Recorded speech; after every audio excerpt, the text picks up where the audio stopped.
ఒకసారి గ్రౌండ్కి వెళ్దాం సార్, గ్రౌండ్ రిపోర్ట్ ఒకసారి చూద్దాం. మా కరెస్పాండెంట్ నరసింహారావుతో మాట్లాడదాం. నరసింహారావు, రౌండ్కి మినిట్కి కూడా నంబర్స్ మారుతున్న పరిస్థితి మనం గమనిస్తున్నాం. అలాగే అభ్యర్థులు కూడా ఎవరు కూడా కాన్ఫిడెంట్గా మేము గెలవబోతున్నాం, ఇంత మెజారిటీ మాకు వస్తుంది అనేది ఎవరి నోట్లో కూడా మనం వినట్లేదు. చాలా నిరుత్సాహం అయితే కనిపిస్తున్న పరిస్థితి. ఏంటి కారణం నరసింహారావు?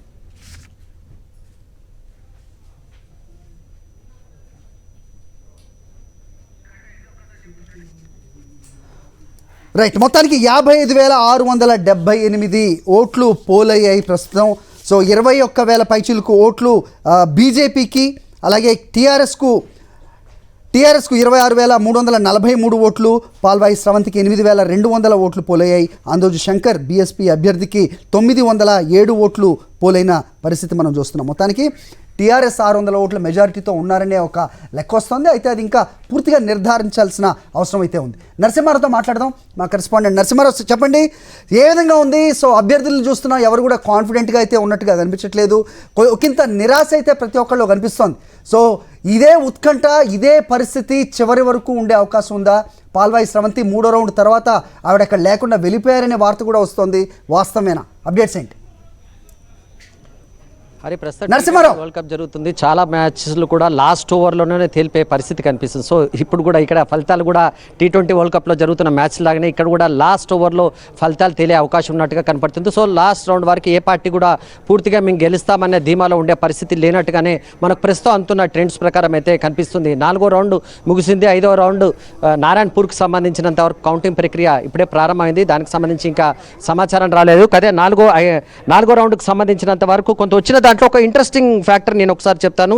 దాదాపు 26,000 టీఆర్ఎస్కి వస్తే 25,000కు పైగా వీళ్లకు ఎవరికి మన కూసుకుంట్ల ప్రభాకర్కి వచ్చిన పరిస్థితిగా, రాజగోపాల్ రెడ్డికి వచ్చిన పరిస్థితి కనిపిస్తుంది. అయితే కాంగ్రెస్ పార్టీ మొత్తం రౌండ్స్ పరిశీలిస్తే దాదాపు 8,200 ఓట్లు సాధించింది. సో కాంగ్రెస్ ఓట్ బ్యాంకు పూర్తిగా షిఫ్ట్ కాలేదు రాజగోపాల్ రెడ్డి వైపు అనేది మనకు ఒకసారి విశ్లేషించుకోవాల్సి ఉంటుంది. మనం అనుకున్నంత స్థాయిలో అటు వెళ్ళిందా అంటే నిజానికి రాజగోపాల్ రెడ్డి మొన్నటిదాకా కాంగ్రెస్లో ఉన్నారు. ఆయనకు సంబంధించిన ఓటు బ్యాంకు కాంగ్రెస్ పార్టీలో ఆయన మద్దతుదారులు పూర్తిగా అటు షిఫ్ట్ అయ్యారంటే కాలేదని చెప్పుకోవాలి. 8,000 ఓట్లు కాంగ్రెస్ పార్టీకి ఈ చోటుపల్లి నుంచి వచ్చాయి. 4 రౌండ్లు ముగిసే వరకు అక్కడ 8,000 ఓట్లు కాంగ్రెస్ పార్టీ సాధించుకుందంటే కొంత ఓటు బ్యాంక్ని కొంత కాపాడుకునే ప్రయత్నం కాంగ్రెస్ పార్టీ చేసినట్టుగా కనబడుతుంది.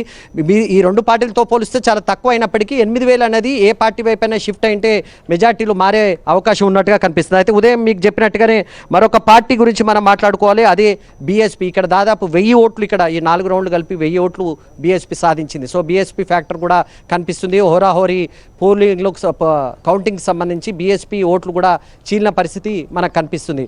సో ఇప్పటివరకు మీరు అన్నట్టుగా ఏ పార్టీ కూడా పూర్తిగా ధైర్యంగా ధీమాగా మేమే గెలవబోతున్నాం అని చెప్పే పరిస్థితి కనిపించట్లేదు. కాసేపటి క్రితం రాజగోపాల్ రెడ్డి ఇక్కడ మాట్లాడుతూ తాను అనుకున్న స్థాయిలో ఫలితాలు రాలేదు చౌటుప్పల్లోనే ఆయన కామెంట్ చేశారు. అదొక పెద్ద ఫ్యాక్టర్గా కనిపిస్తుంది. ఎందుకంటే బీజేపీకి బాగా బలమైనది మొత్తం 7 మండలాలకు సంబంధించి ఎక్కడైనా బలం ఉందంటే అది ఖచ్చితంగా చౌటుప్పల్ అని చెప్పుకోవాలి. కానీ అక్కడ పెద్దగా ఆ పార్టీకి సంబంధించి నేను అనుకున్న స్థాయిలో ఫలితాలు రాలేదని చెప్పేసి రాజగోపాల్ రెడ్డి వ్యాఖ్యానించారు. అయితే రాజకీయంగా ఆయన కామెంట్ చేసినప్పటికీ ఇటు టీఆర్ఎస్ కూడా పూర్తి స్థాయిలో మేమే గెలుస్తామనే ధీమాలో పూర్తిగా ఆ పార్టీ ఉన్న పరిస్థితి కూడా కనిపించట్టు. సో ఏ రకంగా ఆలోచనలు చూసినా, ఏ రకమైన పరిస్థితులు చూసినా అన్ని ప్రధాన పార్టీలు కాంగ్రెస్ పార్టీని పక్కన పెడితే ఈ 2 పార్టీలు టీఆర్ఎస్ బీజేపీలో మాత్రం చివరి నిమిషం వరకు టైట్గానే ఉండే అవకాశం ఉన్నట్టుగా కనబడుతుంది. ఇక మనకు అందుతున్న సమాచారం ప్రకారం హైదరాబాద్ నుంచి కేసీఆర్ రెగ్యులర్గా ఈ ఫలితాలను సమీక్షిస్తున్నారు. అదేవిధంగా వర్కింగ్ ప్రెసిడెంట్ కేటీఆర్ కూడా దీనికి సంబంధించిన ఫలితాలను ఎప్పటికప్పుడు అంచనా వేస్తున్నారు. ఏ గ్రామము, ఎవరెక్కడ మంత్రులుగా వెళ్ళారు, ఎవరు ఎమ్మెల్యేలుగా ఉన్నారు, అక్కడ జరిగిన పరిస్థితి ఏంటి, వీటికి సంబంధించి కూడా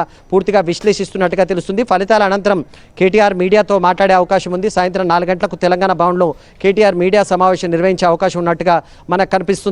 రాజకీయంగా అన్ని పార్టీలకు ఇది అత్యంత కీలక ఎన్నికగానే మనం భావించాల్సి ఉంటుంది. ముఖ్యంగా ఈ 2 పార్టీలకు సంబంధించినంత వరకు మునుగోడు ఎన్నికకి ఎందుకంత ప్రాధాన్యత, ఇది కేవలం ఒక ఉప ఎన్నిక వలన అటు ప్రభుత్వానికి ఇబ్బంది లేదు, ఇటు ప్రతిపక్షాలకు కలిసి వచ్చేది ఫ్యాక్టర్ కానప్పటికీ ప్రజల మూడు ఏ రకంగా ఉంది, ప్రజలు ఎందుకంటే ఏడాది కాలం మాత్రమే అసెంబ్లీ ఎన్నికలకు టైం ఉన్న నేపథ్యంలో తెలంగాణలో ప్రజల మూడు ఎట్లుంది, ఏ రకంగా ఆలోచిస్తున్నారు, అధికార పార్టీ వైపు వ్యతిరేకంగా ఉన్నారా, అనుకూలంగా ఉన్నారా, ప్రత్యామ్నాయ శక్తిగా బీజేపీని చూస్తున్నారా, లేకపోతే కాంగ్రెస్కి ఇప్పటికీ స్కోప్ ఉంటుందా, ఈ 3 అంశాలకు సంబంధించి ఈ ఫలితాలు కొంత ప్రభావం చూపుతాయని చెప్పేసి పార్టీలు భావించాయి. దానికి అనుగుణంగానే ఈ ఎన్నికలను అత్యంత కీలకంగా చూసుకున్నాయి.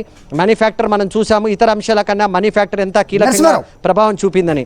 అదేవిధంగా సాయంత్రం 5 గంటల తర్వాత పోలైన ఓట్లన్నీ ఎటువైపు వెళ్ళాయి అది కూడా నాయకులు ప్రస్తుతం అంచనా వేసుకుంటారు. దాదాపు 35,000కు పైగా ఓట్లు సాయంత్రం 5 గంటల తర్వాత పోలైనట్టుగా సమాచారం అందుతున్న నేపథ్యంలో ఆ ఓటర్లు బేసిక్గా బయట నుంచి వచ్చిన వాళ్ళుగా అని చెప్తున్నారు. అంటే హైదరాబాద్ చుట్టుపక్కల ప్రాంతాల నుంచి మున్గోడుకు సంబంధించిన ఓటర్లు హైదరాబాద్లో నివాసం ఉంటున్న వాళ్ళు ఇక్కడికి వచ్చి ఓటు వేశారు. వాళ్ళు ఎవరికి వేశారు అన్నది కూడా పార్టీలు అంచనా వేసుకుంటున్నాయి. హరి రైట్, మొత్తానికి 413 ఓట్ల లీడింగ్లో ప్రస్తుతం టీఆర్ఎస్ మొత్తం రౌండ్లు పూర్తయ్యేసరికి కనిపిస్తోంది.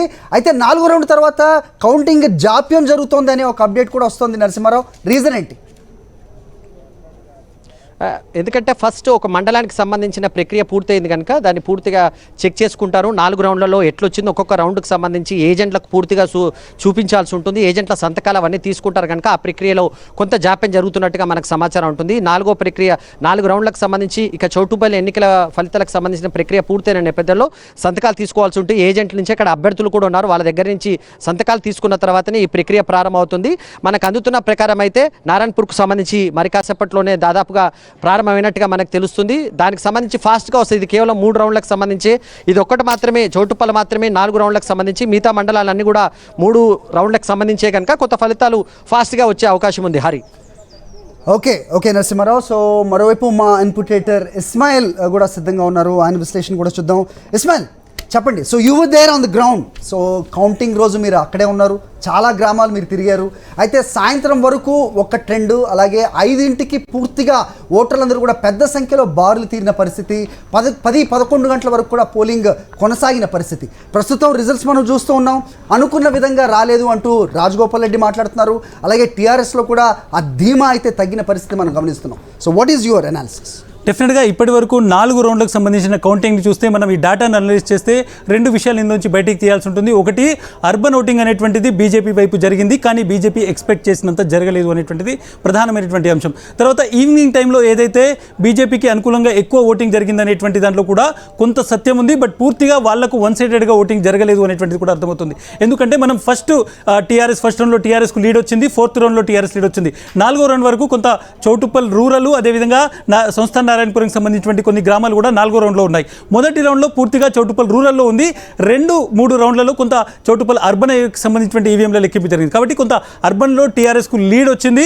బట్ రూరల్లో వన్ సైడెడ్గా అర్బన్లో బీజేపీకి లీడ్ వచ్చింది, రూరల్లో టీఆర్ఎస్కు వన్ సైడెడ్గా ఓట్ పడింది అనేటువంటి చూడాలి. రాజగోపాల్ రెడ్డి మాటలు విన్నప్పటికీ కూడా కొంత వాళ్ళు 5-8 వేల మెజారిటీ మాకు చౌటుప్పల్లిలో ఎక్స్పెక్ట్ చేశారు బీజేపీ. ఎందుకంటే అక్కడ 8 వేల మెజారిటీ వస్తే సంస్థాన్ నారాయణపురము, అదేవిధంగా నాంపల్లి లాంటి చోట ఇంకొక 2 వేలు 10,000 మెజారిటీ ఉంటుంది. దీన్ని అటు మర్రిగూడెము, అదేవిధంగా చండూరు లాంటి మండలాలు, గట్టుపల్లి లాంటి మండలాల్లో దీన్ని వాళ్ళు న్యూట్రలైజ్ చేస్తారు. టీఆర్ఎస్కి అక్కడ లీడ్ వస్తుంది అనేటువంటిది, ముఖ్యంగా మర్రిగూడెం లాంటి చోట ఎక్కువగా టీఆర్ఎస్కు లీడ్ అనేటువంటిది బీజేపీ కూడా ముందు నుంచి చెప్తూ వస్తుంది. చండూరు, మర్రిగూడెము, గట్టుపల్లి ఈ 3 మండలాల్లో ఒకవేళ బీజేపీకి లీడ్ వస్తే, అదేవిధంగా చౌటుప్పల్కు సంబంధించి సంస్థాన్ నారాయణపురం, నాంపల్లి ఈ 3 మండలాలు దాన్ని న్యూట్రలైజ్ చేస్తాయి. 2-3 వేల ఓట్ల మెజారిటీ మిగులుతుంది అనేటువంటిది బీజేపీ లెక్కలు. కానీ చౌటుప్పల్లో అనుకున్నంతగా మెజారిటీ రాలేదు, టీఆర్ఎస్ అక్కడ లీడ్లో కనిపిస్తుంది. బట్ ట్రెండ్ అనేటువంటిది మారేటువంటి అవకాశం ఉంది. ఒకవేళ చౌటుప్పల్ రాని పక్షంలో నిజంగానే వచ్చేటువంటి ఇప్పుడు సంస్థాన నారాయణపురం 5వ రౌండ్ జరుగుతున్నటువంటి సంస్థాన నారాయణపురము 5-6 సంస్థాన నారాయణపురం ఉంటుంది. తర్వాత 7, 8, 9 అనేటువంటిది గట్టుప్పలు, మునుగోడుకు సంబంధించినటువంటివి. ఈ మండలాలు ఎట్లా బిహేవ్ చేస్తాయనేటువంటి చూడాలి. కాన్సన్ట్రేటెడ్గా విలేజెస్లో, కొన్ని విలేజెస్లో పూర్తిగా 80% టీఆర్ఎస్ ఓటింగ్ జరిగింది, కొన్ని విలేజెస్లో 70-75% బీజేపీకి జరిగింది. ఒక నియోజకవర్గంలో ఇంత వేరియేషన్ కనబడుతుంది. కాబట్టి ఇది ఫైనల్ రౌండ్ వరకు వెళ్ళేటువంటి అవకాశం ఉంది. ఇందులో ప్రధానంగా అటు బీజేపీ కానీ ఇటు టీఆర్ఎస్ కానీ కాన్ఫిడెన్స్గా కనిపించకపోవడానికి 2 కారణాలు కనబడుతున్నాయి. ఇది చాలా టైట్గా కాన్సన్ట్రేటెడ్గా జరిగినటువంటి ఎలక్షన్. ప్రతి ఓటర్ను టచ్ చేశారు. ప్రతి విలేజ్లో ప్రతి క్యాస్ట్ లీడర్ని, ప్రతి ఇన్ఫ్లుయెన్స్ని కూడా ప్రతి ఒక్క పార్టీ టచ్ చేసింది. కేవలం ఇక్కడ హామీలు, లేకుంటే ఒక సెంటిమెంటు, లేకుంటే ఒక చరిష్మా ఇటువంటి అంశాలు ఒక ఫ్యాక్టర్గా ఉంటే, ఇంకా కొన్ని ఎక్స్టర్నల్ ఫోర్సెస్ కూడా, అధికారం పక్షం అనేటువంటిది ఒకటి, తర్వాత మనీ అనేటువంటిది, ఇవన్నీ చాలా ఇష్యూస్ ఇందులో మ్యాటర్ చేస్తాయి. కాబట్టి ఫైనల్గా వచ్చేటువంటి వరకు కూడా ఎట్లా మండలాలు బిహేవ్ చేస్తాయనేటువంటిది కొంచెం కష్టం. ఎందుకంటే చౌటుప్పల్ ఈవెన్ టీఆర్ఎస్ వాళ్ళు కూడా చౌటుప్పల్ లాంటి చోట కొంత బీజేపీకి మెజారిటీ వస్తుందని మానసికంగా సిద్ధమయ్యారు. బట్ అటువంటి సిచ్యువేషన్ కనబడలేదు. సో ఒక ప్రధానమైనటువంటి విషయం ఏంటంటే ముఖ్యంగా చాలా రూరల్ ఉన్నటువంటి మునుగోడు రూరల్, మర్రిగూడెము, చండూరు ఈ మండలాల్లో టీఆర్ఎస్ ఎట్లా పర్ఫామ్ చేస్తుంది అనేటువంటి దాని మీద ఈ మొత్తం రిజల్ట్ అనేటువంటిది డిపెండ్ కాబోతోంది. కొంతవరకు సంస్థాన్ నారాయణపురము బీజేపీకి లీడ్ ఉంటుందని పార్టీ ఎక్స్పెక్ట్ చేస్తుంది. 5వ రౌండ్ సంబంధించినటువంటి లీడ్స్ వస్తే అది కొంత క్లారిటీ వచ్చేటువంటి అవకాశం ఉంది. బట్ 2-3 అనేటువంటిది మన 2-3 రౌండ్లు పూర్తిగా చౌటుప్పల్ అర్బన్ ఎక్కువగా హైదరాబాద్ నుంచి వచ్చినటువంటి ఓటింగ్ జరిగింది. నాంపల్లి లాంటి చోటు కూడా కొంత బీజేపీకి ఎక్కువ ఓట్లు పడ్డాయి. సాయంత్రం ఉన్నటువంటి వాళ్ళలో కొంత 35 ఇయర్స్ బిలో ఉన్నటువంటి ఓటర్స్ ఎక్కువ మంది కనబడ్డారు, యూత్ ఎక్కువ కనబడ్డారు అనేటువంటిది చాలా మంది పోల్ సర్వేలు కూడా చెప్తున్నాయి. చాలామంది అక్కడ అబ్జర్వర్స్ మాలాంటి వాళ్ళు ఎవరైతే ఎలక్షన్ కవరేజ్కి వెళ్ళాలో వాళ్ళకి కనిపించినటువంటి దృశ్యం. కానీ ఓవరాల్గా ప్యాటర్న్ చూసుకుంటే ఒక ఏజ్ ఫ్యాక్టర్ అనేటువంటిదే పూర్తిగా పనిచేయదు, ఒక క్యాస్ట్ ఈక్వేషన్ పూర్తిగా పనిచేయదు. ఎందుకంటే ఒక క్యాస్ట్లో డిఫరెంట్ ఏజ్ గ్రూప్స్ వాళ్ళు ఉంటారు, ఒక ఏజ్ గ్రూప్లో డిఫరెంట్ క్యాస్ట్ ఈక్వేషన్స్ ఉన్న వాళ్ళు ఉంటారు, ఒక ఏజ్ గ్రూప్లో డిఫరెంట్ పార్టీకి సింపథైజర్స్ ఉంటారు. సో ఇటువంటి చాలా కాంబినేషన్స్ ఉంటాయి. కానీ రైట్ హరి ఇస్మాన్ మీరు చెప్తున్నట్టుగా ఇన్ని ఈక్వేషన్స్ ఏదైనా ఎన్నికల్లో బైపోల్లో మనకు కనిపించాయంటే ఏం చెప్తారు? ఏదైనా కానీ ఒక థీమ్ కానీ ఒక సెంటిమెంట్ తోటి ఒక ఎలక్షన్ రావడం జరుగుతుంది, ముఖ్యంగా ఉప ఎన్నిక. కానీ ఇలాంటిది ఏది లేని ఇక్కడ పరిస్థితుల్లో ఒక కులం సమీకరణాలు అవ్వచ్చు, లేదంటే మీరు చెప్పినట్టుగా అధికారం ప్రతిపక్షం అవ్వచ్చు, పార్టీల చీలికలు అవ్వచ్చు, అనేక అంశాలు దీంట్లో ఉన్న నేపథ్యంలో సో ఇదే ట్రెండ్ చివరి వరకు వెళ్ళే అవకాశం ఉందా? లేదంటే మీరు చెప్పినట్టుగా రూరల్లో మొత్తం కూడా ఒక పార్టీకి మెజారిటీ ఇచ్చే అవకాశం ఏదైనా కనిపిస్తుందా అంటే ఏం చెప్తారు? బట్ డెఫినెట్గా క్రికెట్లో దీన్ని చెప్పుకోవాలంటే ఒక ఫ్లాట్ పిచ్ మీద జరుగుతున్నటువంటి మ్యాచ్గా మనం దీన్ని చూడాలి. ఎందుకంటే ఎక్కడ కూడా ఒక సెంటిమెంట్ అనేటువంటిది స్ట్రాంగ్గా కనపడలేదు. ఎందుకంటే మనం హుజరాబాద్ లాంటి చోట ఈటెల రాజేందర్ను ఓన్ చేసుకున్నారు. అయ్యో పాపం ఒక లీడర్ తెలంగాణ కోసం పోరాడినటువంటి వ్యక్తి ఇటువంటి లీడర్ని పార్టీ నుంచి గెంటేస్తారా, ఇంత అన్యాయం చేస్తారా అనేటువంటిది ప్రతి విలేజ్లో కనిపించింది. బట్ ఎక్కడో ఒక దగ్గర హుజరాబాద్లో రాజగోపాల్ రెడ్డి అరౌండ్ ఆయన పార్టీ క్యాంపెయిన్లో కావచ్చు అంత సెంటిమెంట్ అనేటువంటిది స్ట్రాంగ్గా కనిపించలేదు. కొంతవరకు రాజగోపాల్ రెడ్డి తన ప్రతి మీటింగ్లో కావచ్చు లేకుంటే ప్రతి స్పీచ్లో నేను ఈరోజు రిజైన్ చేసిన వల్లనే ఇంత అధికారగణం ఎమ్మెల్యేలు ముఖ్యమంత్రి వచ్చారు అనేటువంటిది పదే పదే ఆయన చెప్తూ వచ్చారు. ఎట్ ద సేమ్ టైం అటు టీఆర్ఎస్ ఇటు కాంగ్రెస్ చాలా స్ట్రాంగ్గా 18,000 కోట్ల కాంట్రాక్ట్ అనేటువంటి విషయాన్ని చాలా బలంగా తీసుకెళ్లాయి. సో ఒక సెంటిమెంటు అనేటువంటిది అటువైపు కానీ ఇటువైపు నుంచి కానీ పంచలేదు. బట్ ఓవరాల్ ఎలక్షన్ని ఒకసారి మనం చూసుకుంటే బీజేపీ టీఆర్ఎస్ మధ్యలో ఫేస్ టు ఫేస్ నడుస్తున్నటువంటి ఎలక్షన్లో ఒక బలమైనటువంటి పార్టీ నుంచి కూసుకుంట్ల ప్రభాకర్ రెడ్డి అంత స్ట్రాంగ్ క్యాండిడేట్ కాదు.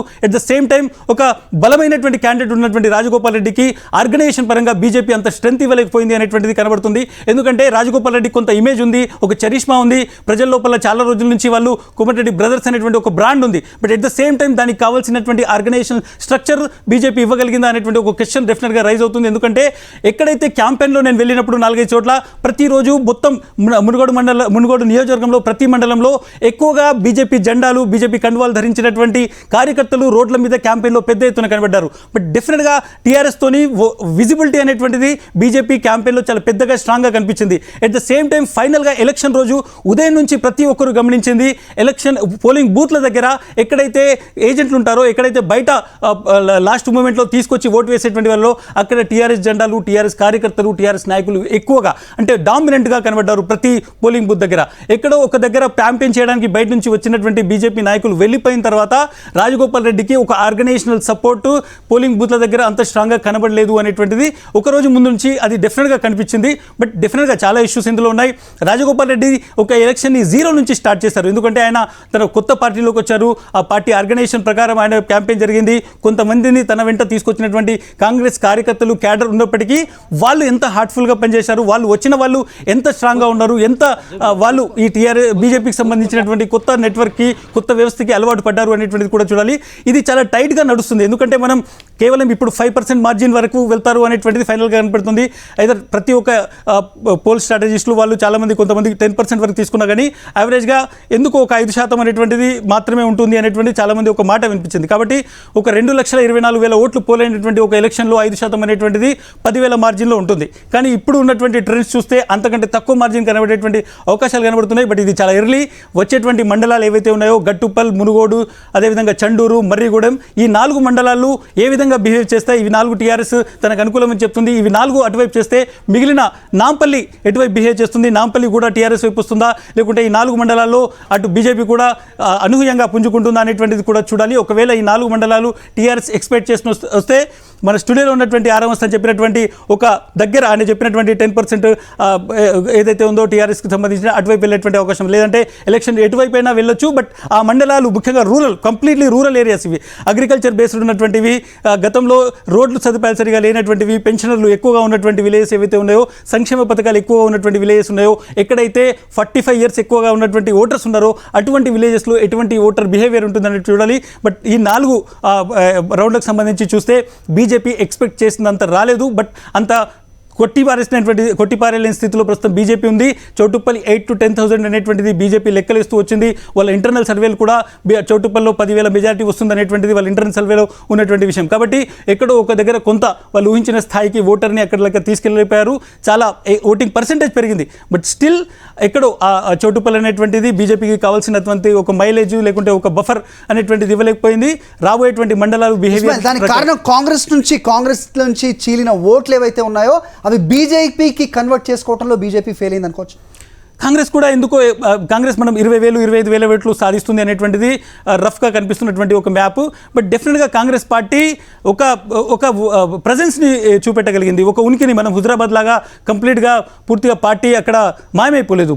కనీసం డిపాజిట్ కోసం ఇక్కడ డిపాజిట్ వస్తున్నా లేదనేటువంటి తరలో తెలుస్తుంది. బట్ ఇక్కడ ఎందుకో కొంత ప్రజెన్స్ కనబడుతుంది, 15%, 10% ఇటువంటి ఓట్ బ్యాంక్ కనబడుతుంది. కాబట్టి కాంగ్రెస్ తన క్యాడర్ని ఎక్కడో నిలబెట్టుకున్నది కొంతవరకు.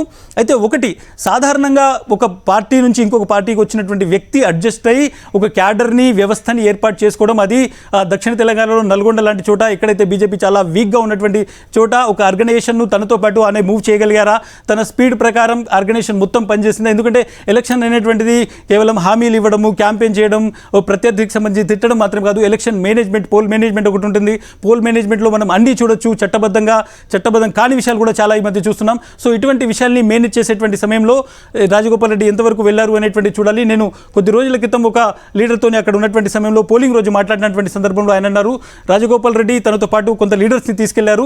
బట్ డెఫినెట్లీ ఒక ఫ్రిక్షన్ ఉంటుంది. కొన్ని దశాబ్దాల పాటు కాంగ్రెస్లో పనిచేసినటువంటి ఒక క్యాడర్ అదే బీజేపీతో వ్యతిరేకంగా పోరాడినప్పుడు ఇద్దరు ఒకటే పార్టీలో పనిచేస్తున్నప్పుడు ఒక ఫ్రిక్షన్ వస్తుంది. ఆ ఫ్రిక్షన్కి కొంత కూలింగ్ పీరియడ్ కావాలి, వాళ్ళు కలిసి పనిచేయడానికి కొంత టైం కావాలి. అది దొరకలేదు అనేటువంటిది చాలా పొలిటికల్గా ఒక 5 దశాబ్దాల పాటు రాజకీయాలను చూసినటువంటి ఒక వ్యక్తి చెప్పినటువంటి మాట. సో డెఫినెట్గా అండర్ గ్రౌండ్గా కొన్ని ఇష్యూస్ పనిచేస్తాయి. బట్ రాజగోపాల్ రెడ్డి సింగిల్ హ్యాండెడ్గా దీన్ని తీసుకెళ్లారు. బీజేపీ ఆర్గనైజేషన్గా ఎంతవరకు ఆయనకు సపోర్ట్ చేయగలిగింది అనేటువంటి డిఫరెంట్ ఇష్యూస్ ఉంటాయి. బట్ ఒకటి ప్రధానంగా ఇది ఒక మండలానికి సంబంధించినటువంటి రిజల్ట్ మాత్రమే వచ్చింది. మొత్తం 7 మండలాలకు సంబంధించి 7 మండలాలు డిఫరెంట్గా బిహేవ్ చేయొచ్చు. అదేవిధంగా టీఆర్ఎస్కి సంబంధించి పెద్దగా టీఆర్ఎస్ ఇంత కాన్ఫిడెన్స్గా కనబడకపోవడానికి టీఆర్ఎస్కు ఒక పెద్ద చరిష్మా ఉన్నటువంటి క్యాండిడేట్ అక్కడ లేడు. ఎట్ ద సేమ్ టైం ఇంతో యాంటీ ఇన్కంబెన్సీ కూడా ఉంది. ఒక మొత్తం మన అసలు ఎక్కడైనా కానీ మనం దేశంలో ఎలక్షనీరింగ్ గురించి మాట్లాడితే ఒక 24/7 పనిచేసేటువంటి ఒక పూర్తి స్థాయి బీజేపీ మెషినరీని చూస్తాం. బట్ ఇక్కడ దాన్ని రెప్లికేట్ చేయగలిగింది టీఆర్ఎస్ తన శక్తుల్ని మొత్తం సామర్థ్యాన్ని అన్నింటినీ కూడా మునుగోడులో పెట్టింది. అదేవిధంగా ఈవెన్ ముఖ్యమంత్రి కూడా అక్కడికి వెళ్ళి ప్రచారం చేశారు. ఇది టీఆర్ఎస్కి సంబంధించి ఒక లీడర్ చెప్పిన దాని ప్రకారం మేము దీన్ని సాచ్యురేషన్ లెవెల్ అంటున్నాం. మేము ఒక మ్యాక్సిమం ఒక పార్టీ పరంగా, వ్యవస్థ పరంగా, నాయకత్వం పరంగా చేయాల్సిందంతా ఈ మునుగోడులో చేశాము. రిజల్ట్ అనేటువంటిది ఇక్కడ రాకపోతే ఇది డెఫినెట్గా మాకు ఒక పెద్ద దెబ్బగా మేము చూడాల్సి ఉంటుంది అనేటువంటి పెట్టాం. సో టీఆర్ఎస్ ఒక ఆర్గనైజేషన్గా పూర్తిగా తన ఎఫర్ట్స్ని అక్కడ పెట్టింది.